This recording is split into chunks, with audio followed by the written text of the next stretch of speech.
Hi friends, welcome back to our study classes. So my dear friends, UGC net 2021 का examination जो कि recently conduct हुआ है वो कोई इजी पेपर नहीं था। सवालों को बहुत घुमा फिरा के पूछा गया था। अगर आपने ये पेपर दिया है तो आपको ये अच्छे से पता होगा कि अब एग्जामिनेशन का जो लेवल है वो बहुत ज्यादा बढ़ चुका है। सवाल बहुत ज्यादा घुमा फिरा के एग्जामिनेशन में पूछे जाते हैं और अगर आपको आगे 2022 एग्जामिनेशन देना है तो आपको डेफिनेटली ये सारे सवाल देखने चाहिए ताकि आपको आइडिया लग जाए कि आपको अपनी प्रिपरेशन को किस लेवल पर लेकर जाना है। और इसीलिए आपके लिए लेकर आए हम एक फ्री सीरीज हमारे यूट्यूब चैनल पे जहां पे आपके साथ डिस्कस कर रहे हैं सब्जेक्ट वाइज कॉमर्स के यूजीसी नेट 2021 के प्रीवियस ईयर के सवाल, सभी शिफ्ट्स के सवाल डिस्कस कर रहे हैं। और टॉपिक जो आपके साथ आज डिस्कस करने वाले हैं वो है अकाउंटिंग और auditing. So guys, let's quickly start our discussion on this topic. चलिए तो आगे बढ़ने से पहले एक बार फटाफट से आपको हमारे कोर्सेज के बारे में बता देते हैं। तो माय डियर फ्रेंड्स, अगर आप यूजीसी नेट कॉमर्स मैनेजमेंट के लिए प्रिपेयर कर रहे हैं तो हमारे पास बहुत से कोर्सेज हैं आपके लिए। आपके प्रीवियस ईयर्स की प्रैक्टिस करने के लिए अलग से कोर्स है, टेस्ट सीरीज है और कंप्लीट कोर्स जो है उसमें आपकी एंड टू एंड सारी कवरेज हो जाती है आपके सिलेबस की। आप उसे भी रेफर कर सकते हैं, आपको सारी डिटेल्स हमारी वेबसाइट या फिर ऐप पे मिल जाएंगी। तो फ्रेंड्स यहाँ पे हमारे पास सवाल है, when the value of investment in subsidiary in the holding company's balance sheet is more than the book value of the net assets acquired, then the difference represents। Holding company ने subsidiary को acquire किया। अब जो पैसा इसने invest किया वो पैसा ज्यादा इन्वेस्ट किया और जो इसको एसेट्स मिले वो यहाँ पे जो मिले उनकी बुक वैल्यू जो है वो कम है, यानी कि इसको इक्विटी का स्टेक यहाँ पे जो मिला वो कम मिला। तो अगर इन्वेस्टमेंट ज्यादा, आपको स्टेक कम मिला, तो आपने ज्यादा पैसा किसके लिए पे किया? आपने गुडविल के लिए पे किया। तो बहुत ही आसान सवाल था। Answer is going to be option number 2। And my dear friends, आपके साथ कोर्स में भी डिस्कस किया था कि कैसे गुडविल और कैपिटल रिजर्व हमारे इक्विटी और कॉस्ट ऑफ इन्वेस्टमेंट का जो डिफरेंस होता है उसे डिनोट करते हैं और वही कंसेप्ट आपका यहां पे अप्लाई होना था।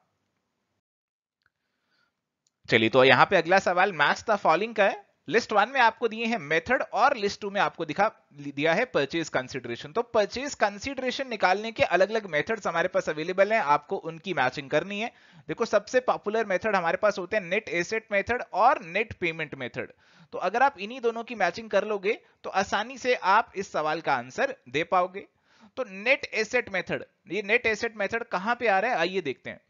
तो नेट एसेट्स हमें कहां पे दिख रहे हैं, कहां पे दिख रहे हैं, कहां पे दिख रहे हैं? यहां पे दिख रहे हैं जी। फोर्थ पॉइंट में दिख रहे हैं कि arrived at by adding the agreed value of the assets taken over and deducting from agreed value of the liabilities. यानी कि एसेट्स माइनस लायबिलिटी करते हैं तो हमें पता चल जाता है कि कितना अमाउंट हमें पे करना है एज अ परचेज कंसिडरेशन। तो जो टेक ओवर कर रहे हैं वो एसेट्स और लायबिलिटीज का डिफरेंस हमारी परचेज कंसिडरेशन हो जाता है। तो बी आपका 4 से मैच होना चाहिए और यही आपको आंसर वैसे तो ऑप्शन 2 का मिल ही जाता है। नेट पेमेंट भी मिला लेते हैं। नेट पेमेंट का मतलब होता है कि आप कंपनी के शेयर होल्डर को, इक्विटी और प्रेफरेंस वालों को क्या अमाउंट पे कर रहे हो। तो वो आपको इस ऑप्शन नंबर 1 में दिख रहा है।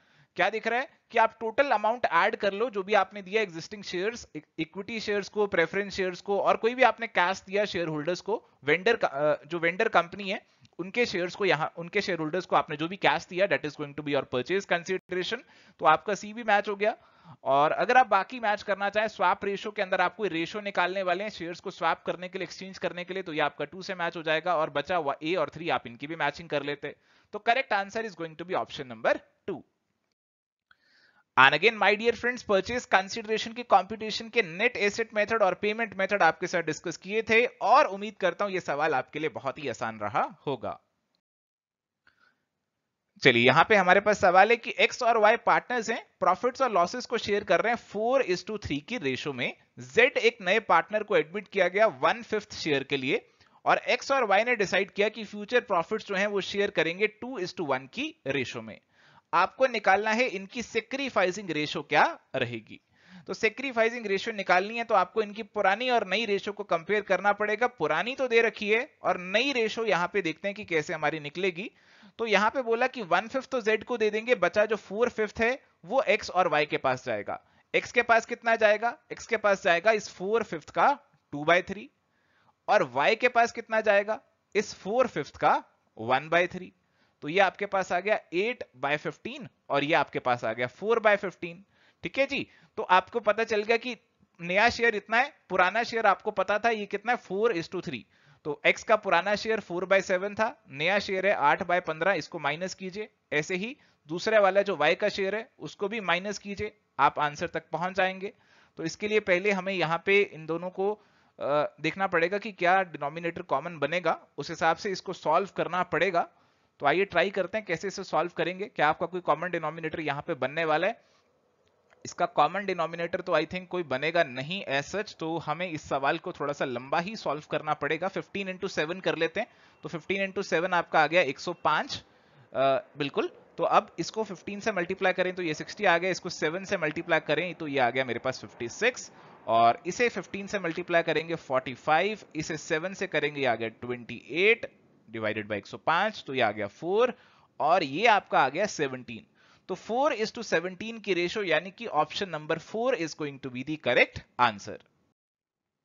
And again my dear friends, sacrificing ratio का कंसेप्ट और इससे जुड़े हुए सवाल आपके साथ डिस्कस किए थे कोर्स के अंदर, तो उम्मीद करता हूं कि इस सवाल को सॉल्व करने में आपको कोई दिक्कत नहीं आई होगी। चलिए यहां पे हमारे पास सवाल है, the liquidator after realising the assets of the company should distribute the proceeds among below mentioned claimants in the following order. तो लिक्विडेटर जो अमाउंट बांटेगा वो किस ऑर्डर में बांटेगा, ये आपसे यहां पे पूछ रहे हैं।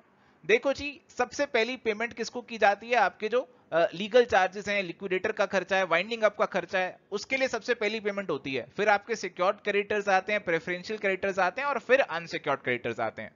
तो ये सीक्वेंस हमें कहां देखने को मिल रही है? ये हमें देखने को मिल रही है, ये सीधी सीधी सीक्वेंस ही देखने को मिल रही है, यानी कि ऑप्शन 3 में पहले आपके लीगल चार्जेस और लिक्विडेटर का खर्चा और एक्सपेंसेस ऑफ वाइंडिंग अप आते हैं, फिर आपके सिक्योर्ड क्रेडिटर्स के क्लेम और वर्कमैन का ड्यू आता है, फिर आपके जो प्रेफरेंशियल क्रेडिटर्स हैं वो आ जाते हैं, और आखिरी में बारी आती है आपके अनसिक्योर्ड क्रेडिटर्स की। तो इस तरीके से आपका ऑर्डर बनता है, और ये ऑप्शन नंबर 3 में गिवन है, तो ऑप्शन 3 आपका आंसर बन जाएगा। And again my dear friends, ये आपका जो ऑर्डर है आपको कोर्स में कवर कराया गया था, तो उम्मीद करता हूं कि यहां पे आपको कोई दिक्कत नहीं आई होगी। चलिए अगला सवाल है, which of the following rules stands true while preparing schedule of changes in working capital. तो वर्किंग कैपिटल के चेंजेस का शेड्यूल बना रहे हैं और उससे रिलेटेड कुछ जानकारी पूछ रहे हैं आपसे। तो वर्किंग कैपिटल आप सभी जानते हैं current assets minus current liability होता है। Increase in current asset increases working capital, तो करंट एसेट बढ़ेंगे तो बिल्कुल ये भी बढ़ेगी। Increase in current asset decreases नहीं, ये तो गलत हो गया। Increase in current liability decreases working capital, तो करंट लायबिलिटी अगर बढ़ गई तो ये माइनस वाला अगर बढ़ जाएगा तो आपकी जो रिजल्टेंट फिगर है वो कम हो जाएगी, तो ये बात भी आपकी सही है। तो ए और सी आपके सही हैं यहां पर, और इसीलिए आंसर आपका जो बनेगा that is going to be option number 1। And again my dear friends, आपको वर्किंग कैपिटल और फंड फ्लो स्टेटमेंट का जो लिंकेज है, कैसे हम schedule of changes in working capital तैयार करते हैं, आपको कोर्स में बताया गया था। तो ये सवाल उम्मीद करता हूं बहुत ही आसान आपके लिए रहा होगा। चलिए अगला सवाल है, the basic method of valuing human assets is. तो प्यारे दोस्तों, मुझे लगता है इस सवाल को थोड़ा सा और बेहतर तरीके से इन्हें ड्राफ्ट करना चाहिए था। मैंने सर्च भी किया तो काफी बुक्स में मुझे जो लाइन लिखी हुई मिली वो ये लिखी हुई मिली, the basic method of expending human assets, यानी कि राइट ऑफ ह्यूमन एसेट्स को करना है तो उसका बेसिक मेथड हमारे पास होता है अमोर्टाइजेशन। तो आंसर इसका अमोर्टाइजेशन है ऑप्शन नंबर 2। बट जिस हिसाब से इन्होंने क्वेश्चन को फ्रेम किया है उस हिसाब से 3 और 2 दोनों आपके आंसर बन सकते थे। तो आप क्या करेंगे, जो भी ह्यूमन रिसोर्सेज पे खर्चा कर रहे हैं उसे कैपिटलाइज करेंगे और फिर उस खर्चे को आप धीरे धीरे अमोर्टाइज कर देंगे। तो पहले आप कैपिटलाइज करेंगे फिर अमोर्टाइज करेंगे, तो राइटिंग ऑफ आप बेसिकली ह्यूमन एसेट्स को कर रहे हैं, इसे अमोर्टाइजेशन बोला जाता है। तो करेक्ट आंसर आपका अमोर्टाइजेशन ही दिया है ऑफिशियल की में, और थोड़ा सा सवाल अगर और बेहतर तरीके से फ्रेम होता तो फिर ज्यादा स्टूडेंट्स को अच्छे से समझ में आ जाता और वो आंसर को सही लगा देते। ठीक है जी, तो आंसर है आपका ऑप्शन नंबर 2। चलिए तो यहां पे हमारे पास सवाल है, in case the purchasing company agrees to act as the agent of the vendor for collection of the book debts in the books of the purchasing company, the amount of debtors should be credited to।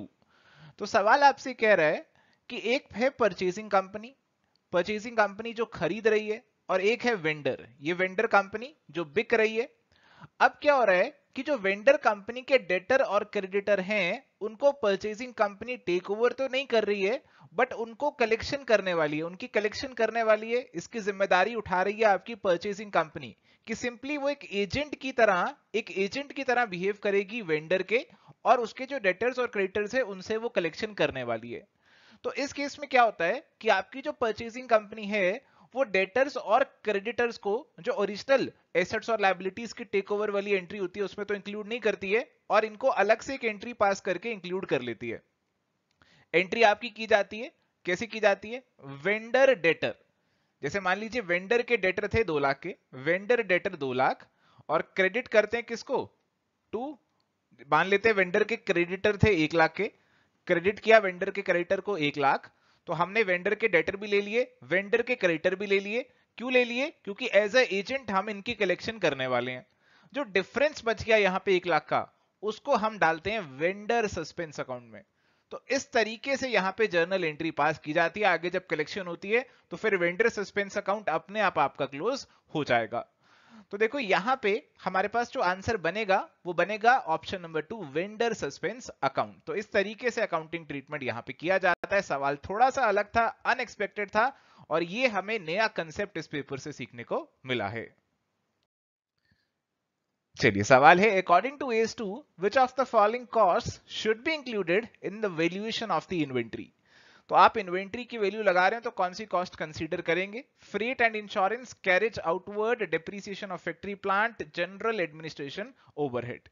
तो प्यारे दोस्तों, आप general administration overhead consider नहीं करेंगे, carriage जो outward है वो consider नहीं करेंगे। कैरेज आउटवर्ड मतलब कि आपकी फैक्ट्री से बाहर सामान जा रहा है, अगर रॉ मटेरियल फैक्ट्री में आ रहा है तो वो कैरेज इनवर्ड होता है, दोनों अलग होते हैं, इनके डिफरेंस को समझना बहुत जरूरी है। तो ये दोनों चीजें कंसीडर नहीं होंगी, आपकी फ्रेट एंड इंश्योरेंस जो है वो कंसीडर हो जाएगी और फैक्ट्री प्लांट की इंश्योरेंस आ जाएगी। तो ए और सी यानी कि correct answer is going to be option number 4। And my dear friends, course में भी कवर था कि क्या चीजें आपकी इन्वेंट्री की जो कॉस्ट है उसमें से एक्सक्लूड की जाती हैं, उसमें भी आपको administration, overhead, selling and distribution, ये सारी चीजें यहां पे बताई गई थी। तो चलिए माय डियर फ्रेंड्स बढ़ते हैं अगले सवाल पे। तो यहां पे सवाल है, स्टेटमेंट 1 और स्टेटमेंट 2 दी हुई है। स्टेटमेंट 1 है कि deferred tax liabilities net is the amount of tax on the temporary difference between the accounting income and taxable income. तो डेफर्ड टैक्स लायबिलिटी और डेफर्ड टैक्स एसेट के ऊपर ये सवाल आपसे बेसिकली पूछ रहे हैं। तो प्यारे दोस्तों, अगर आप कंपनी की बैलेंस शीट उठाएंगे तो आपको नॉन करंट एसेट में एक डेफर्ड टैक्स एसेट दिखेगा और नॉन करंट लायबिलिटी में एक डेफर्ड टैक्स लायबिलिटी का कॉलम भी दिखेगा। क्या होते हैं ये, आइए समझते हैं। तो क्या होता है कि हमारा जो कंपनी लॉ के अंदर हमने प्रॉफिट निकाला उसकी फिगर अलग आ जाती है, इनकम टैक्स के अंदर जो प्रॉफिट निकाला उसकी फिगर अलग आ जाती है। जैसे कंपनी लॉ में मैंने प्रॉफिट निकाला, वो निकल कर आया 2 लाख रुपए, इनकम टैक्स में मैंने निकाला तो वो निकल कर आया 1 लाख रुपए। ऐसा क्यों हो गया? फर्क इसीलिए हो गया क्योंकि बहुत से कारण हो सकते हैं। तो जो टाइमिंग डिफरेंसेस होते हैं उनकी वजह से ये डिफरेंस आपका आ सकता है। सर टाइमिंग डिफरेंस कैसे? जैसे मान लो कि इनकम टैक्स के अंदर इस साल मैंने जो एक एसेट था उस पर डेप्रीसिएशन जो चार्ज करी है, इनकम टैक्स के अंदर मैंने डेप्रीसिएशन उस पर 3 लाख चार्ज करी है, और कंपनी लॉ के अंदर जो मैंने कंपनी लॉ के रूल्स लगाए उसके हिसाब से उसके ऊपर डेप्रीसिएशन केवल यहां पे कितनी बनी थी? 2 लाख की ही बनी थी। ठीक है, तो मैंने ऐसे डेप्रीसिएशन चार्ज किया और ये मेरा प्रॉफिट निकल कर आ गया। अगले साल क्या होगा? अगले साल उल्टा होगा। अगले साल कंपनी लॉ के अंदर मेरा जो डेप्रीसिएशन चार्ज होगा वो 3 लाख का होगा और इनकम टैक्स के अंदर जो मेरा होगा वो 2 लाख होगा। तो बेसिकली एक टाइमिंग डिफरेंस है, टाइमिंग डिफरेंस यहां पे अराइज हो गया। अब इस टाइमिंग डिफरेंस का टैक्स इफेक्ट जो है वो हम डेफर्ड टैक्स एसेट या लायबिलिटी के माध्यम से देते हैं। अब देखो क्या होगा कि आप जब इस वाले साल की, पहले साल की अगर मैं बात कर रहा हूं, तो वहां पे आप इनकम टैक्स जब पे करोगे तो किस पे करोगे? 2 लाख पे या 1 लाख पे? सर कैसी बात कर रहे हो, जो हमारा इनकम टैक्स का प्रॉफिट है 1 लाख, इसी पे तो हम टैक्स पे करेंगे। अब 1 लाख पे आप टैक्स पे करोगे बट आपकी जो किताबें हैं उसमें आप प्रॉफिट 2 लाख दिखा रहे हो, यानी कि जो डिफरेंस है दोनों का 1 लाख, उसका टैक्स अभी आपने चुकाना है, वो आपकी एक जिम्मेदारी है जो कि आप अगले साल में चुका देंगे। तो आपका जो 1 लाख आपने अभी चुकाना है जो अगले साल में चुकाएंगे वो आपकी एक लायबिलिटी बन गई, बट वो लायबिलिटी आपकी अगले साल तक डेफर हो चुकी है और इसीलिए इसे डेफर्ड टैक्स लायबिलिटी का नाम दिया जाता है। तो डेफर्ड टैक्स लायबिलिटी तब अराइज होती है जब आपका कंपनी लॉ के अंदर अकाउंटिंग जो इनकम है वो ज्यादा है और टैक्सेबल इनकम आपकी कम है, और इसीलिए पहली स्टेटमेंट आपकी बिल्कुल ठीक हो जाएगी। सेकंड स्टेटमेंट की अगर बात करें तो लिखा कि ये दोनों केवल बुक एंट्रीज होती हैं, they are neither actual liability nor actual asset. तो बिल्कुल एक्चुअल में लायबिलिटी नहीं है मेरी, एक्चुअल में तो मेरी लायबिलिटी इस 1 लाख के प्रॉफिट की ही थी, बट मेरी जो एक एक्स्ट्रा लायबिलिटी मैंने क्रिएट कर दी अपनी किताबों में, तो ये यहाँ पे एक बुक एंट्री के फॉर्म में मुझे दिखेगी डेफर्ड टैक्स एसेट या लायबिलिटी। ये कोई एक्चुअल लायबिलिटी या एक्चुअल एसेट नहीं है, और इसीलिए स्टेटमेंट नंबर 2 भी आपकी बिल्कुल सही हो जाती है। So correct answer is going to be option number 1, both the statements they are true. अगला सवाल बहुत ही आसान है। Amalgamation adjustment account is used for recording. तो अगर आपको स्टैट्यूटरी रिजर्व जो हैं उनको ट्रांसफरी कंपनी की किताबों में दिखाना है, तो उसके लिए आप इस अमलगमेशन एडजस्टमेंट अकाउंट का इस्तेमाल करते हैं। So correct answer is option number 3। And again my dear friends, ये जो अमलगमेशन एडजस्टमेंट अकाउंट और स्टैट्यूटरी रिजर्व वाला कंसेप्ट है, आपके साथ कोर्स में भी डिस्कस किया गया था, तो बहुत ही आसान सवाल आपको ये लगा होगा। चलिए जी, तो यहां पे सवाल हमारे पास है, हमें दिए हैं नेट प्रॉफिट्स एक पार्टनरशिप बिजनेस के after providing for income tax पिछले 5 सालों के 80,000, 1 lakh, 120, 125 and 2 lakh. Capital employed हमें दिया 10 lakh, normal rate of return हमें दिया 10%। हमें निकालना है value of the goodwill on the basis of annuity method, taking the present value of the annuity of ₹1 for 5 years at 10%, 3.7907। तो ये करके, ये कंसीडर करके हमें यहाँ पे वैल्यू ऑफ गुडविल निकालनी है। तो देखो, गुडविल जो बेसिकली होती है, हमारे जो एक्स्ट्रा प्रॉफिट्स हैं उसकी वजह से हमारी गुडविल हो जाती है। तो हमारे को यहाँ पे बताया गया कि नॉर्मल रेट ऑफ रिटर्न 10% रहता है। अगर कैपिटल एम्प्लॉयड 10 लाख है, तो उस पे आपका नॉर्मल प्रॉफिट कितना होता होगा? 10 लाख का 10%, यानी कि 1 लाख। हमारा कितना प्रॉफिट है? हमारा कितना प्रॉफिट, आइए देखते हैं। तो हमारे एवरेज प्रॉफिट पिछले 5 सालों के कितने रहे, आप निकाल सकते हैं क्या? एवरेज प्रॉफिट निकालने के लिए इन सबको ऐड कीजिए और डिवाइड बाय 5 कर दीजिए। 80, 1 लाख, 120, ये आपके तीनों मिला के 3 लाख हो गया, 4,25,000 और ये जोड़ के हो गया 6,25,000। तो 6,25,000 को मैं डिवाइड बाय 5 करूंगा तो ये निकल कर आएगा 1,25,000। तो मेरे एवरेज प्रॉफिट जो है वो ये रहे। तो मेरे को कितना ज्यादा मिले? मेरे को 25,000 ज्यादा मिले, और जो 25,000 ज्यादा है ये आने वाले सालों में भी मिलते रहेंगे। तो आज भी मिलेंगे, अगले साल भी मिलेंगे, उससे अगले साल भी मिलेंगे। तो 5 सालों के लिए ये मुझे मिलने वाले हैं, क्योंकि एन्युटी मुझे 5 सालों की दे रखी है।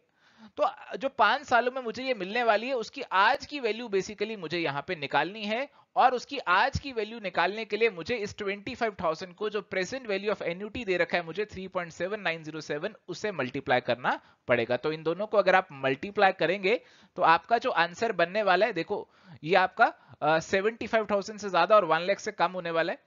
और यहां पे जो आपका आंसर बनेगा 3.8 से अगर आप इसे मल्टीप्लाई करेंगे तो 94,770 अप्रोक्सीमेटली बनेगा। So correct answer is going to be option number 3। चलिए अगला सवाल बहुत ही सीधा सवाल है। लिस्ट 1 और लिस्ट 2 आपको दे रखे हैं। लिस्ट 1 में सबसे पहले हमें देखने को मिल रहा है bonus shares, demat shares, right issue, sweat equity share. तो बोनस शेयर कौन से शेयर होते हैं? बोनस शेयर्स वो होते हैं जो कि आप फ्री ऑफ कॉस्ट जो है इशू करते हैं, तो आपका A2 से मैच हो जाएगा। इसके बाद है जी डीमैट शेयर्स। तो डीमैट आपके जो इलेक्ट्रॉनिक फॉर्म में शेयर्स होते हैं वो जाएंगे, तो ये 4 से मैच हो जाएगा। राइट इशू, आप एग्जिस्टिंग शेयर्स को एग्जिस्टिंग शेयर होल्डर्स को इनवाइट करते हैं कि एडिशनल शेयर्स परचेज कर लें, तो C1 से मैच हो जाएगा। स्वेट इक्विटी शेयर्स, आप अपने एम्प्लॉय डायरेक्टर को एट अ डिस्काउंट इशू करते हैं, तो ये सारी मैचिंग आपकी यहाँ पे बन जाएगी। बहुत ही सीधा, बहुत ही आसान सा सवाल था। And again my dear friends, sweat equity shares और बाकी सारे जो शेयर्स का कंसेप्ट है, they were already covered in the course, तो उम्मीद करता हूं आपको यहाँ पे कोई दिक्कत नहीं आई होगी। चलिए यहाँ पे अगला सवाल है, assets of the partnership firm including any sum contributed by the partners to make up deficiencies of capital at the time of dissolution shall be applied in the following manner and order. तो यहाँ पे basically हमें कुछ order दे रखे हैं और हमें यहाँ पे करेक्ट ऑर्डर जो है वो यहाँ पे पहचानना है। कुछ स्टेटमेंट्स दे रखी हैं और हमें बताना है करेक्ट ऑर्डर क्या रहेगा। तो डिसोल्यूशन के टाइम पे आप किन चीजों को पहले पे करेंगे और किन चीजों को बाद में पे करेंगे? देखो सबसे पहले तो आप क्या पे करेंगे, किसको पे करेंगे? पार्टनर को देंगे या बाहर वालों को देंगे? सर सबसे पहले जो हमारे बाहर वालों के प्रति डेट है हम उनको देने वाले हैं, तो सी पहले आना चाहिए। फिर उसके बाद किसको देंगे जी? इसके बाद पार्टनर ने अगर कोई लोन दिया हुआ है तो फिर हम उसकी भरपाई करेंगे। पार्टनर का जो लोन है, कोई एडवांस पार्टनर ने हमें दिया हुआ है, तो उसको हम यहाँ पे करेंगे, तो ये सेकंड पे आएगा। उसके बाद आप क्या करेंगे? आप पार्टनर का जो कैपिटल का अमाउंट आ रहा है फिर उसको पे करेंगे। फिर भी अगर सरप्लस बच गया तो फिर आप उनको पार्टनर्स में डिवाइड कर देंगे, और इसीलिए हमारी जो करेक्ट यहां पे ऑर्डर बनेगी that is going to be as per option number 1. And again my dear friends, order of application of assets at the time of dissolution course में भी कवर था, तो उम्मीद करता हूं यहां पे आपको कोई दिक्कत नहीं आई होगी. अगला सवाल है management accounting information is used for which of the following distinctive purposes. तो मैनेजमेंट अकाउंटिंग के बारे में अगर आप जानते हैं, कॉस्ट एंड मैनेजमेंट अकाउंटिंग, बहुत सारी हमारे पास यहाँ पे टेक्निक्स अवेलेबल हैं. आपके पास बजटिंग है, स्टैंडर्ड कॉस्टिंग है, मार्जिनल कॉस्टिंग है, तो ये सारे कहीं ना कहीं इसी डोमेन में आ जाते हैं. तो इसका इस्तेमाल आप किन चीजों के लिए करने वाले हैं? मेजरमेंट, कंट्रोल, रिकॉर्डिंग ट्रांजेक्शन्स और ऑल्टरनेटिव चॉइसेस. देखो सबसे पहले तो मैं क्या करता, मैं यहां से रिकॉर्डिंग ट्रांजेक्शन काट देता कि रिकॉर्डिंग ट्रांजेक्शन के लिए तो हम इसका इस्तेमाल नहीं करेंगे. रिकॉर्डिंग ट्रांजेक्शन के लिए थोड़ी इसका इस्तेमाल करेंगे. जो सारी मैनेजमेंट अकाउंटिंग है उससे तो हम बहुत सारी एनालिसिस वगैरह करते हैं, हम तो नेक्स्ट स्टेज की मैनेजमेंट की डिसीजन लेने की बात करते हैं. तो ट्रांजेक्शन को रिकॉर्ड तो हम नॉर्मल इंफॉर्मेशन से, जो अकाउंटिंग इंफॉर्मेशन है उससे कर सकते हैं. तो सबसे पहले तो मैं सी को काट देता. और फिर देखो अगर आप सी को काट देते हो तो वैसे ही आपके पास ऑप्शन नंबर 3 आंसर ही बचता है, and that is the correct answer. तो मैनेजमेंट अकाउंटिंग की टेक्निक्स को इस्तेमाल करते हैं मेजर करने के लिए. हमें मेजर करना होता है क्या हमारा स्टैंडर्ड रहेगा, कंट्रोल लगाने होते हैं, डिसाइड करना होता है कौन सी चीज करें कौन सी चीज ना करें. तो उसके लिए मैनेजमेंट अकाउंटिंग इंफॉर्मेशन हमारे लिए यूजफुल होती है. रिकॉर्डिंग ट्रांजेक्शन के लिए आप इसको यूजफुल नहीं कह सकते क्योंकि डायरेक्टली इससे रिलेटेड नहीं है. So correct answer is going to be option number 3. चलिए तो नेक्स्ट सवाल है, CCA method of inflation accounting is a result of the recommendation of. तो सीधा सवाल है, सैंडी लैंड्स कमिटी की रिकमेंडेशन पे बेस्ड है आपका CCA method. So correct answer is going to be option number 3. And again my dear friends, course में भी कवर था कि सैंडी लैंड्स कमिटी की रिकमेंडेशन पे करंट कॉस्ट अकाउंटिंग टेक्निक जो है वो अप्लाई की जाती है. चलिए अगला सवाल है, accounting standard 3 revised has become mandatory with effect from the accounting periods beginning from 1 April 2001 for which of the following enterprise. तो बेसिकली पूछ रहे हैं अकाउंटिंग स्टैंडर्ड 3 क्या किन के लिए मैंडेटरी है? Commercial, industrial and business reporting enterprise whose turnover for the accounting period exceeds rupees 50 crore, enterprise whose debt or equity securities are not listed on a recognized stock exchange. तो ये तो कोई छोटी कंपनी होगी, इसके लिए क्यों मैंडेटरी होगा? All enterprises whose turnover exceeds rupees 2 crore, तो ये थोड़ी सी जनरल स्टेटमेंट हो गई. ओनली बैंकिंग एंड इंश्योरेंस, तो ऐसा तो नहीं है केवल बैंकिंग और इंश्योरेंस के लिए. 2 और 4 तो मैं वैसे ही काट सकता हूं. ठीक है जी. और देखो 3 वाली स्टेटमेंट मैं क्यों काट सकता हूं? मैं इसलिए काट सकता हूं क्योंकि ऑल एंटरप्राइजेस के लिए ये अप्लाई नहीं होनी चाहिए. क्यों नहीं होनी चाहिए? क्योंकि ऑल में तो सब आ गए, चाहे आपकी चैरिटेबल है, कोई आपकी और इंस्टीट्यूशन है जो कि प्रॉफिट कमाने के लिए सेटअप ही नहीं की गई है. तो स्टेटमेंट नंबर 1 है वो ज्यादा अप्रोप्रिएट लगती है क्योंकि वो लिखती है commercial, industrial and business enterprises की. कमर्शियल वाली जो है ना उनके लिए कवर अप होगा जिनका टर्नओवर यहाँ पे 50 करोड़ से ज्यादा है. So correct answer is going to be option number 1. तो थोड़ा सा दिमाग लगाइए, अगर आपको रूल्स के बारे में नॉलेज नहीं है, आपको याद नहीं है, तो दिमाग लगाएंगे तब भी हो सकता है आप अपने आंसर को सही से मार्क कर पाए.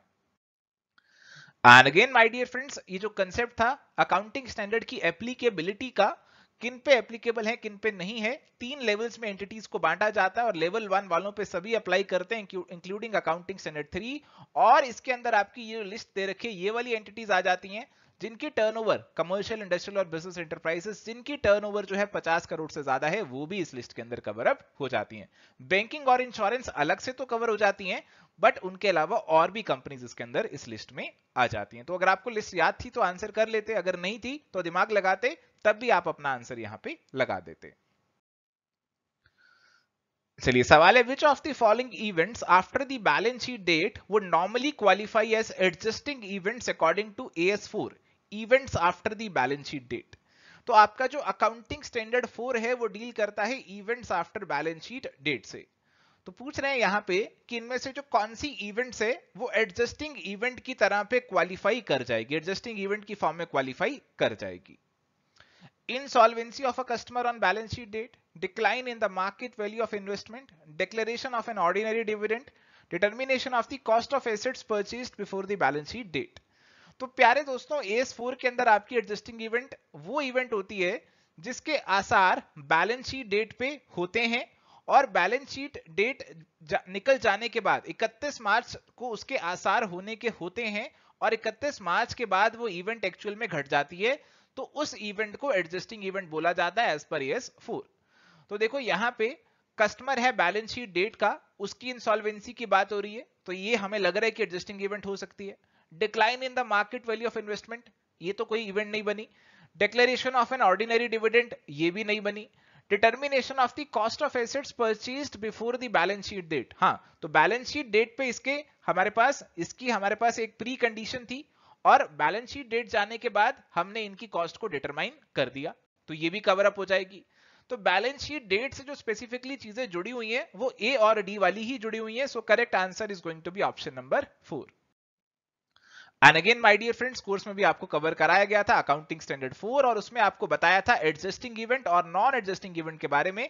एडजस्टिंग इवेंट के बारे में आपको बताया था कि उनका एविडेंस हमें देखने को मिलता है बैलेंस शीट डेट पे, और उसके अंदर हमें अपनी एसेट्स और लायबिलिटीज के अंदर एडजस्टमेंट भी करनी पड़ती है। तो इस तरीके से अगर आपको ये चीजें याद थी तो आप एग्जाम में अप्लाई करके अपने आंसर को मार्क कर सकते थे।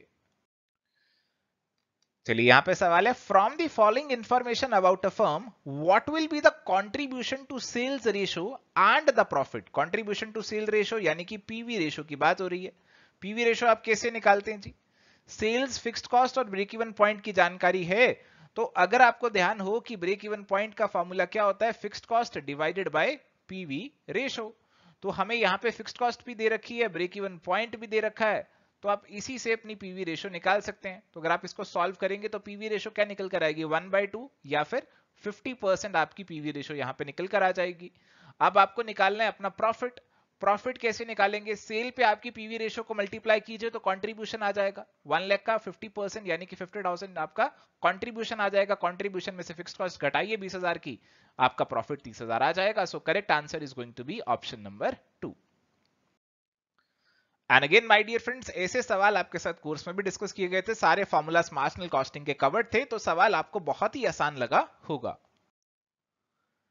चलिए अगला सवाल भी एक आसान सवाल है।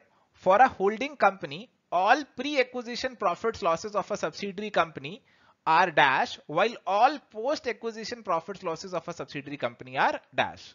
तो जो प्री एक्विजिशन के आपके प्रॉफिट लॉसेस होते हैं उनको कैपिटल प्रॉफिट बोलते हैं, और पोस्ट वाले जो होते हैं उनको हम यहां पे रेवेन्यू प्रॉफिट बोलते हैं। तो इसीलिए हमारे पास जो करेक्ट आंसर बनेगा वो बनेगा ऑप्शन नंबर 2 का। And my dear friends, course में भी कवर था pre and post acquisition profit के बारे में, कि प्री एक्विजिशन वाले कैपिटल होते हैं और पोस्ट एक्विजिशन वाले जो हैं वो आपके रेवेन्यू नेचर के प्रॉफिट्स होते हैं। चलिए अगला सवाल है, A, B and C are partners sharing profits in the ratio of 3:2:1. D is admitted for 1/6 share and C should retain his original share. The sacrificing ratio of A and B is going to be. तो देखो जी यहाँ पे क्या हुआ, originally 3:2:1 है, D आ गया 1/6 के लिए, तो बचा कितना, बचा हमारे पास 5/6। तो 5/6 जो बचा वो बांटना पड़ेगा हमें, किन में बांटना पड़ेगा जी, हमें बांटना पड़ेगा ए, बी और सी में। अब कहा कि सी तो अपना ओरिजिनल ही लेकर चलेगा, सी के पास ओरिजिनली कितना था 1/6 था, तो वो 1/6 ही लेकर चलेगा। तो बाकी का जो 4/6 है वो अब इन दोनों में बांटना पड़ेगा, ए और बी में। किस रेशो में बांटेंगे, इनकी पुरानी प्रॉफिट रेशो में बांट देते हैं।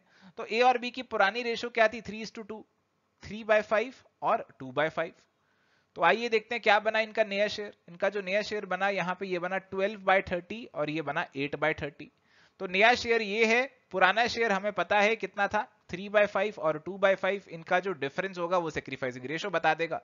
तो इनका आप डिफरेंस निकालिए, 3/5 में से 12/30 को माइनस कीजिए तो कितना आएगा, इसको मल्टीप्लाई बाय 6 कर देते हैं दोनों तरफ से, तो ये आ गया आपका 6/30, और इसमें से अगर हम माइनस करेंगे हमारे 8/30 को, इसको भी मल्टीप्लाई बाय 6 कर देते हैं ऊपर और नीचे, तो ये आ गया 12 - 8, ये आ गया 4/30। तो 6:4, 6:4 यानी कि 3:2 ये रेशो आपकी यहां पे बनेगी। So correct answer is going to be option number 4। चलिए तो यहां पे सवाल है, the technique of marginal costing is based upon which of the following assumptions? Fixed cost will tend to remain constant or unchanged for the entire volume of production. Variable cost remains constant per unit of the output irrespective of level of output.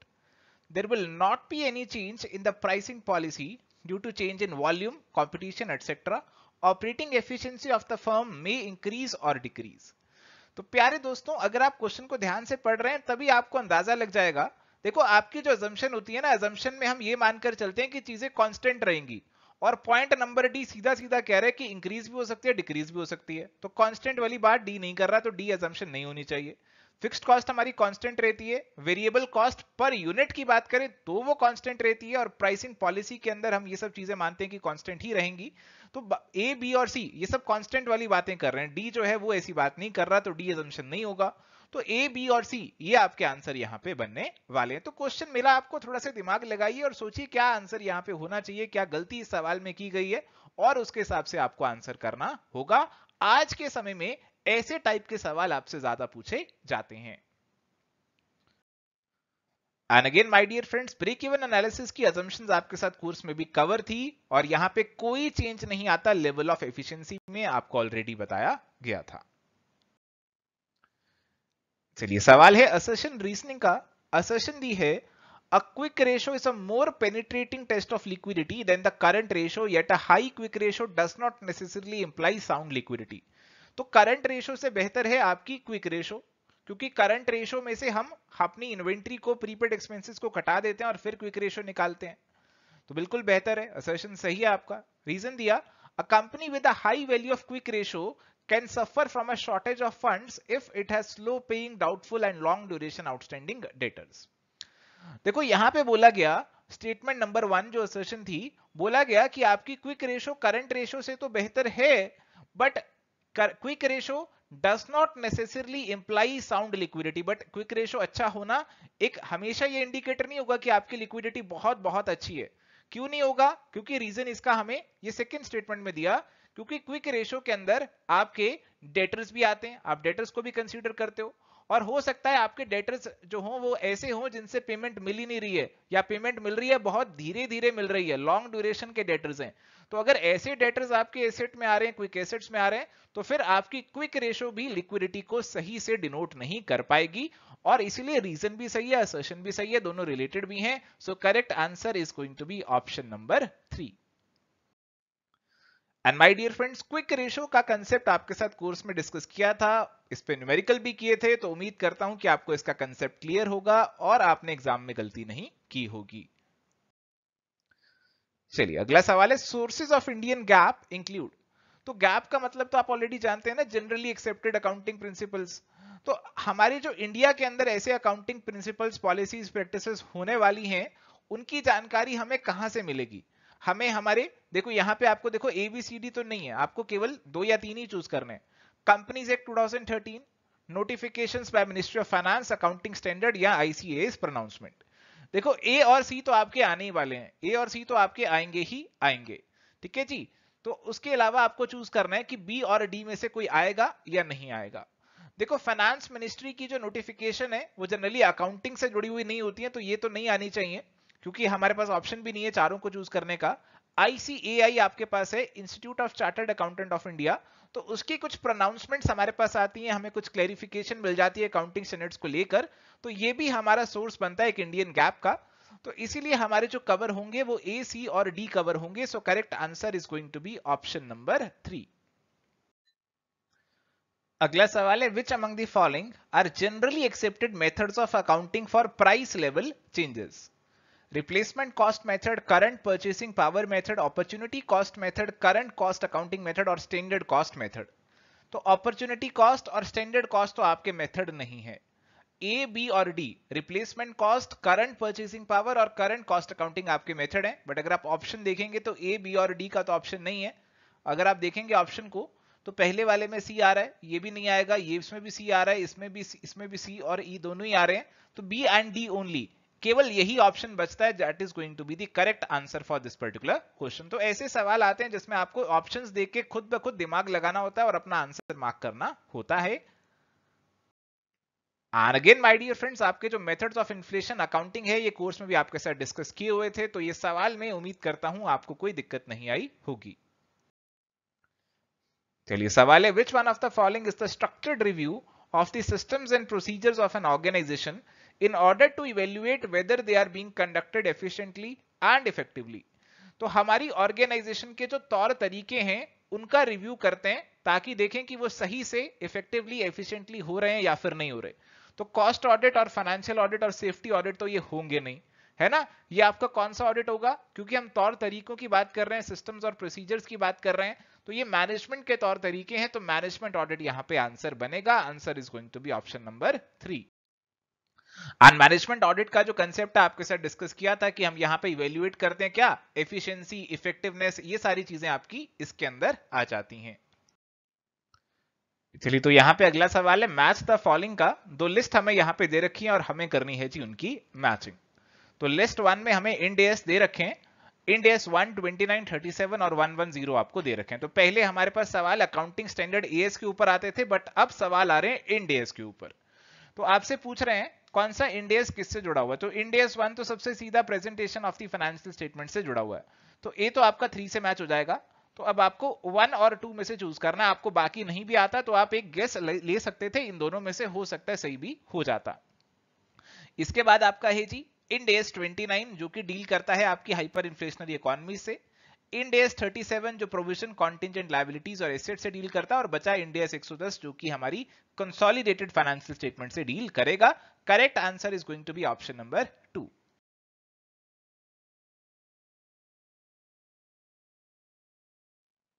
चलिए, अगला सवाल है, which of the following distinctions is are not correct between public issue and right issue. तो public issue और right issue में कौन सी difference correct नहीं है आपसे पूछ रहे हैं।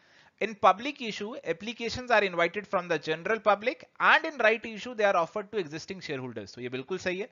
In public issue, there is no question of any oversubscription, and in right issue, the shares may be undersubscribed or oversubscribed, leading to pro rata allotment. तो ये आपकी जो स्टेटमेंट है गलत हो जाएगी, क्योंकि आपका जो पब्लिक इशू है इसके अंदर ओवर सब्सक्रिप्शन हो जाती है और फिर हो सकता है आपको प्रो राटा अलॉटमेंट करनी पड़े, कुछ एप्लीकेशंस को रिजेक्ट करना पड़े।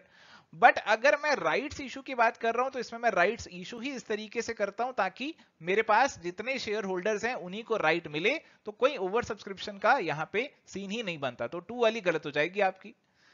The price of the public issue is generally less than the market price, and in right issue the price is deliberately made less than the market price. तो जब भी issue निकालते हैं वो मार्केट प्राइस से कम पे ही निकालते हैं।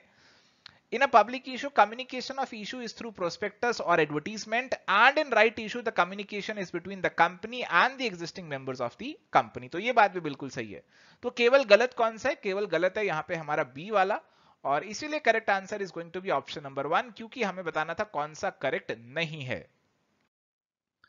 And again my dear friends, under और ओवर सब्सक्रिप्शन और राइट इशू के अंदर लोअर देन मार्केट प्राइस, ये सारी चीजें आपके साथ कोर्स में भी डिस्कस कर रखी थी, तो उम्मीद करता हूं कि कोई दिक्कत आपको नहीं आई होगी। चलिए, तो यहां पे हमारे पास एक सवाल है जो कि पैसेज बेस्ड सवाल है। आपको कुछ जानकारी, कुछ इंफॉर्मेशन दी है और इसके बाद आपको 5 सवालों के आंसर देने होंगे। तो एक बड़ा प्रैक्टिकल सवाल आपसे एग्जामिनेशन में यहां पे पूछा गया है, और ये सवाल कौन से टॉपिक से है अगर आपको अभी तक नहीं पता चला तो बता देता हूं। ये सवाल आपका वेरिएंस एनालिसिस से है, और यहां पे आपकी फिक्स्ड ओवरहेड से जुड़ी हुई जो वेरिएंसेस हैं उनको पूछा जा रहा है। तो आपको बजट और एक्चुअल 2 तरीके की जानकारी दे रखी है। आपको डेज दे रखे हैं, आपको प्रोडक्शन दे रखी है, और आपको फिक्स्ड ओवरहेड दे रखे हैं। बोला गया फिक्स्ड ओवरहेड रेट इज ₹1 और in a particular month the actual hours worked were 31,500। अब इस सवाल के अंदर एक छोटी सी मिस्टेक करी हुई है, आपको बता देता हूं क्या है। ये जो बजटेड ओवरहेड रेट है, it is not ₹1 per unit, it is ₹1 per hour. 1 घंटे का रेट ही आपको दे रखा है। सर आप ऐसा कैसे कह सकते हो? इसीलिए कह सकता हूं क्योंकि मुझे सीधा सीधा पता चल रहा है कि बजटेड प्रोडक्शन मेरी 20,000 है और बजटेड ओवरहेड मेरे यहां पे 30,000 दिए हुए हैं। तो पर यूनिट मेरा रेट आप इन दोनों को डिवाइड करके निकालोगे तो 1.5 पर यूनिट होगा। तो 1.5 पर यूनिट है, तो यहां पे यूनिट नहीं आ सकता, यहां पे पर आर होगा, और आर होगा तभी आप अपने बाकी सवालों का आंसर कर पाओगे। तो ये मुझे लगा कि थोड़ी सी मिस्टेक जो सवाल में थी ये नहीं होनी चाहिए थी, ताकि एग्जामिनेशन में बच्चों को कोई दिक्कत ना आती। अब देखो, इस सवाल को अगर आपको सॉल्व करना है तो आपको करना पड़ेगा इस सवाल को समराइज करके एक टेबल बनाना पड़ेगा। आपको बेसिकली बजटेड, एक्चुअल और स्टैंडर्ड, ये तीनों चीजों को एक साथ रखना पड़ेगा, तभी आप इनके डिफरेंसेस को निकालकर फटाफट से अपनी सारी वेरिएंसेस को यहां पे निकाल पाओगे। तो आइए फटाफट से टेबल तैयार कर लेते हैं। तो प्यारे दोस्तों, ये वो टेबल है जो कि आपको तैयार करना था। तो बजटेड आवर्स हमारे पास कितने होंगे? 30,000। हमें बोला था कि टोटल हमारे बजटेड ओवरहेड जो है वो 30,000 है, और ₹1 पर आवर मैंने आपको बताया था, आपको रेट दे रखा है, तो टोटल आवर्स भी 30,000 ही हो जाएंगे। ये रेट आपको ऑलरेडी सवाल में दे रखा है, बजटेड ओवरहेड भी सवाल में दे रखे हैं, एक्चुअल आवर्स भी सवाल में दे रखे थे, एक्चुअल ओवरहेड भी सवाल में दे रखे थे, और इसके बेसिस पे आपको निकालने थे स्टैंडर्ड आवर्स और रिकवर्ड ओवरहेड। तो स्टैंडर्ड आवर्स को निकालना बहुत ही आसान था। तो आपको गिवन था कि भाई 20,000 के लिए आपको 30,000 घंटे लग जाते हैं, 20,000 यूनिट्स बनाने के लिए 30,000 घंटे आपको यहां पे लग जाते हैं। तो अगर आपने एक्चुअल में 22,000 यूनिट बनाए तो कितने घंटे लगने चाहिए, इतना आपको करना था, और ये सीधा सीधा निकल कर आ जाना था 33,000 आवर्स। तो ये 33,000 आवर्स निकल कर आ गए स्टैंडर्ड आवर्स। रिकवरी रेट आपका वही है जी जो बजटेड में था, और रिकवर्ड ओवरहेड आ गए आपके 33,000। अब ये इंफॉर्मेशन जो आपके पास आ गई, अब आपके सारे के सारे फिक्स्ड ओवरहेड्स आसानी से यहां पे निकल कर आ जाएंगे। तो यहां पे हमारे पास सबसे पहले पूछ रहे हैं कि what is the expenditure variance. आपको यहां पे एक्सपेंडिचर वेरिएंस निकालना है, तो फॉर्मूला लगाकर सीधा सीधा आप अपना आंसर निकाल सकते हैं। तो माय डियर फ्रेंड्स, यहां पे ये सारी इंफॉर्मेशन हमने टेबल की फॉर्म में जो लिखी थी, अब उसके हिसाब से निकालते हैं अपनी वेरिएंसेस। तो अगर आपको ध्यान में हो तो ऐसा एक सिमिलर सवाल हमने आपके साथ क्लास में भी डिस्कस किया हुआ था। तो अगर आपने उसे अच्छे से किया हुआ था तो यहां पे आपके 5 क्वेश्चन यानी कि 10 नंबर एकदम से पक्के हो जाते। तो एक्सपेंडिचर वेरिएंस बेसिकली आपके बजटेड ओवरहेड और एक्चुअल ओवरहेड का डिफरेंस है। तो इन दोनों का डिफरेंस ₹1,000 एडवर्स आया, और यही आपका आंसर यहां पे बनेगा।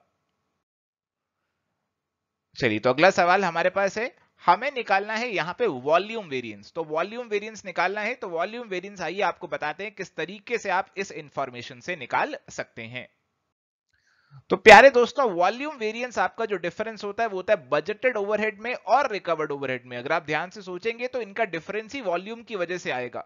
तो इनका जो डिफरेंस हमारे पास आ रहा है, it is coming out to 3,000 favourable. ये फेवरेबल क्यों है? क्योंकि हमने यहां पे रिकवर ज्यादा कर लिया, और बजट हमारा कम था, हमने ज्यादा रिकवर कर लिया, तो ये 3,000 आपका फेवरेबल आ गया वॉल्यूम वेरिएंस, और यही आपका आंसर इसके अंदर बनेगा। अगला सवाल है, what is the total overhead variance in the given month. तो आपको टोटल निकालनी है। तो बहुत ही आसान है कि आपने एक्सपेंडिचर और वॉल्यूम तो निकाल ही लिया है, उन दोनों को ऐड करके भी आप इसे निकाल सकते हैं, या फिर डायरेक्टली भी निकाल सकते हैं। तो माय डियर फ्रेंड्स, यहां पे इस वेरिएंस को निकालने के लिए आपके पास दो तरीके हैं, या तो एक्सपेंडिचर और वॉल्यूम जो आपने निकाला उन दोनों को ऐड कर दो तो भी 2000 फेवरेबल आ जाएगा, या फिर आप क्या करो, एक्चुअल और रिकवर्ड ओवरहेड का डिफरेंस निकाल लो तो भी आपका 2000 फेवरेबल यहां पे निकल कर आ जाएगा। फेवरेबल ये इसीलिए आ रहा है क्योंकि आपके एक्चुअल ओवरहेड कम है, रिकवर ज्यादा कर लिया है, तो यहां पे इसीलिए ये आपका फेवरेबल निकल कर आएगा। चलिए, अगला सवाल हमसे पूछ रहे हैं, find the capacity variance for the month. तो कैपेसिटी वेरिएंस आपको निकालना है। तो कैपेसिटी वेरिएंस कैसे निकालते हैं, आइए देख लेते हैं। तो प्यारे दोस्तों, कैपेसिटी वेरिएंस अगर आपको निकालना है तो आपको बजटेड आवर्स और एक्चुअल आवर्स को कंपेयर यहां पे करना है, और इसे मल्टीप्लाई करना है अपने स्टैंडर्ड रेट से। तो बजटेड आवर्स हमें सवाल में दे रखे थे कितने, 30,000 के, और एक्चुअल आवर्स हमारे पास कितने, 31,500 के। तो इन दोनों का डिफरेंस कितना हो गया, 1500, और मल्टीप्लाई कर दो अपने स्टैंडर्ड रिकवरी रेट से, जो ये रेट आपका है 1 रुपी का, इससे मल्टीप्लाई कर दो तो ये आ गया आपके पास 1500। फेवरेबल क्यों हो गया? क्योंकि हमारी एक्चुअल कैपेसिटी ज्यादा रही। हमने बजट बनाया था कम कैपेसिटी पे काम करने का, बट हमने एक्चुअल में ज्यादा कैपेसिटी पे काम किया, जो कि अच्छी बात है, और इसीलिए ये आपका 1500 फेवरेबल निकलकर आ जाएगा। अगला सवाल है, यहां पे हमें कैलेंडर वेरिएंस निकालनी है। तो अगर आपको ध्यान हो, आपको सवाल में कुछ डेज से रिलेटेड इंफॉर्मेशन भी दे रखी थी, तो उस डेज से रिलेटेड इंफॉर्मेशन का इस्तेमाल करके हमें यहां पे निकालनी है कैलेंडर वेरिएंस। तो आइए देखते हैं हम इसे कैसे कंप्यूट करेंगे। तो प्यारे दोस्तों, अगर आपको ध्यान हो तो आपको सवाल में बताया था कि आपके एक्चुअल वर्किंग डेज जो है वो 27 है, और आपने जो बजट बनाया था वो 25 दिनों का बनाया था। तो बस इन्हीं दोनों का जो डिफरेंस है वो आपको यहाँ पे कैलेंडर वेरिएंस की जानकारी दे देगा। इन दोनों के डिफरेंस को आपको मल्टीप्लाई करना है standard fixed overhead rate per day से। तो आपको पर आवर का तो गिवन था, अब आपको यहाँ पे निकालना था पर डे का। तो देखो जी, यहाँ पे हमें ये बता रखा था कि हमारे बजटेड आवर्स हैं 30,000 के, और ये 25 दिनों के हैं। तो एक दिन के आवर्स कितने हो गए आपके, एक दिन के 1200 घंटे हो गए। तो एक दिन में अगर आप 1200 घंटे काम कर रहे हैं, इसका बजट था आपका, और एक घंटे का रेट 1 रुपए है, तो एक घंटे का ओवरहेड का रेट आपका कितना आ जाएगा, 1200 आ जाएगा। तो 1200 आ गया आपका fixed overhead rate per day, या आपका स्टैंडर्ड रेट पर डे आ गया। आपने इसे मल्टीप्लाई किया एक्चुअल और बजटेड वर्किंग डेज के डिफरेंस से, तो 1200 इंटू 2 आपने किया यहां पे, तो ये आपका आ गया 2400 फेवरेबल। अगेन फेवरेबल इसीलिए आया क्योंकि हमने एक्चुअल में ज्यादा दिन काम किया, बजट हमारा कम दिन का था, आपने ज्यादा काम किया तो अच्छी बात है, और इसीलिए ये आपका फेवरेबल निकल कर आ गया। तो प्यारे दोस्तों, मैं बहुत ज्यादा डीप में तो नहीं गया इस पूरे न्यूमेरिकल प्रॉब्लम में, और इसीलिए नहीं गया क्योंकि अगर आपने कोर्स में इसे डिटेल में समझा हुआ है तो आपको यहां पे ज्यादा दिक्कत नहीं आई होगी। तो फ्रेंड्स, ये था हमारा डिस्कशन प्रीवियस ईयर के सवालों पे, नेट 2021 के सवालों पे। अगर आपको इस सेशन का पीडीएफ चाहिए तो आपको वो मिल जाएगा हमारे UGC net commerce previous year paper वाला जो सॉल्व्ड कोर्स है, उसके अंदर आपको इसका पीडीएफ मिल जाएगा। ये कोर्स आप हमारी वेबसाइट से परचेज कर सकते हैं या फिर आप हमारी ऐप से भी परचेज कर सकते हैं। तो थैंक यू फ्रेंड्स, ये था आज का हमारा डिस्कशन। अगर आपको आज का सेशन पसंद आया तो प्लीज वीडियो को लाइक करें, चैनल पे नए हैं तो डू सब्सक्राइब इट, और रेगुलर अपडेट्स के लिए हमें टेलीग्राम पे भी आप फॉलो करें। आपकी कोई क्वेरी है कोर्स से जुड़ी हुई, या फिर आप कुछ हमसे डिस्कस करना चाहते हैं तो आप हमें मेल कर सकते हैं, या फिर आप हमें व्हाट्सएप या कॉल कर सकते हैं, नंबर आपकी स्क्रीन पे दिया है। So this is it for today, thank you, bye, take care, all the best and keep watching Ever Study classes.